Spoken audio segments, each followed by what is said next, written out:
El día de hoy yo quisiera hablarles sobre un tema que me apasiona, que es el mundo de los libros para niños y jóvenes, las nuevas literaturas que tenemos para nuestros niños y niñas, ¿no? Si es que la infancia ha cambiado, ¿no? Si es que nuestras crianzas han cambiado, la pregunta es, ¿y la literatura ha cambiado también? ¿Ha evolucionado? ¿Se ha diversificado?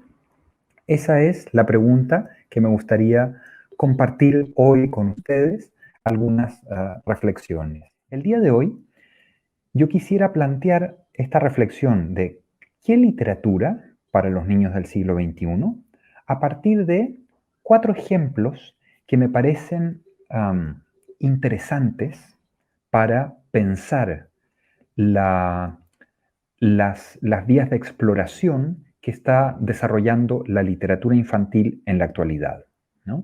Y nos vamos a quedar pensando en esa idea, la idea de una literatura para niñas y niños que lo que ha hecho es abrir preguntas de distinto tipo, ¿no?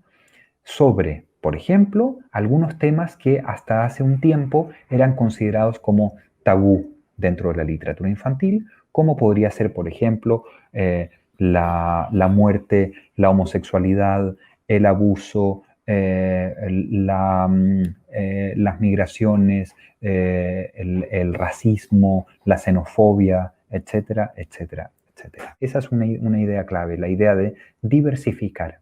En la producción editorial se ha diversificado. Por lo tanto, nosotras y nosotros como mediadores, seamos padres, madres, profesores, bibliotecarios, necesitamos también diversificar lo que les ofrecemos a nuestros niños y jóvenes. Entonces, con estos 4 libros, quería plantear una reflexión, y es la siguiente. Lo que hacen libros como estos, ¿no?, es abrir las posibilidades de diálogo de nuestros niños y jóvenes con el mundo que los rodea, ¿no? No para entregarles respuestas a todo a través de los libros, sino que usar los libros como un instrumento de socialización cultural, que lo son, supone también, y supone tal vez sobre todo, usar los libros para abrir preguntas que los propios adultos a veces no sabemos contestar, ¿no? Pero, en el fondo, usar el libro como un instrumento de socialización cultural tiene que ver con compartir con ellos, con nuestros niños y jóvenes, esas preguntas, con compartir con ellos esas situaciones que nos inquietan, que nos llevan a reflexiones profundas sobre nosotros mismos, sobre los otros y sobre el mundo. Creo yo que es importante pensar lo siguiente.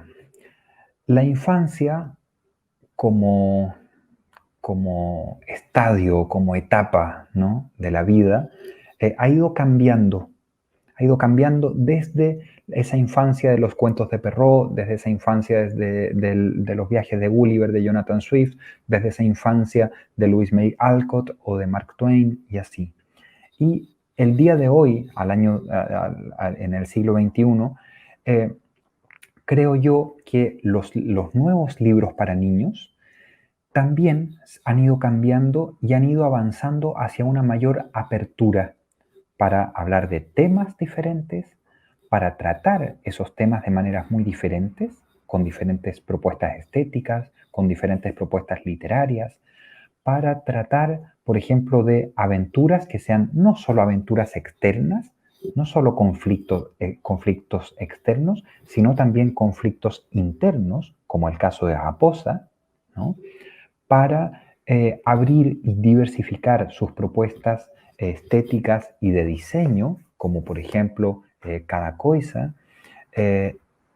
y para abrirse, en definitiva, a una manera diferente de diálogo entre los niños y el mundo. Es una manera diferente de pensar la infancia y los libros destinados a ella. Infancia, digamos, etimológicamente viene de una palabra que significa mudez. Mudez, el que está mudo, el que no puede hablar, ¿no? O al que no se le escucha, ¿no? Una literatura infantil o para la infancia sería una literatura para aquel a quien no escuchamos, ¿no? Pero la literatura infantil de hoy, la literatura para niñas, niños y jóvenes de hoy, lo que hace es cambiar esa noción de infancia, esa idea de infancia, desde alguien que no puede hablar hacia alguien que queremos que hable, que queremos que se exprese y que queremos que esa expresión esté, digamos, apoyada en instrumentos culturales tan valiosos como son los libros, en este caso, para niñas, niños y jóvenes. Entonces, desde esa perspectiva, tal vez podemos pensar en la literatura infantil como verdaderamente un instrumento de socialización cultural, un instrumento para, tal vez para compartir preguntas que nosotras y nosotros mismos nos hacemos. Yo simplemente quisiera subrayar una idea que me parece central de tu presentación. Bueno, luego no sé si es que hay posibilidades también de preguntas del público, pero mientras tanto, quisiera subrayar la idea de la complejidad de la formación del lector, ¿no? De la formación del lector literario. Y cómo esa complejidad necesita muy diversas formas de actuación. Aquí vimos leitura de livre escolha, leitura como adulto, empréstimo dos livros, projetos de poesía con libros de não ficción. Es decir, la formación de lectores no necesita necesariamente de intervenciones diversas.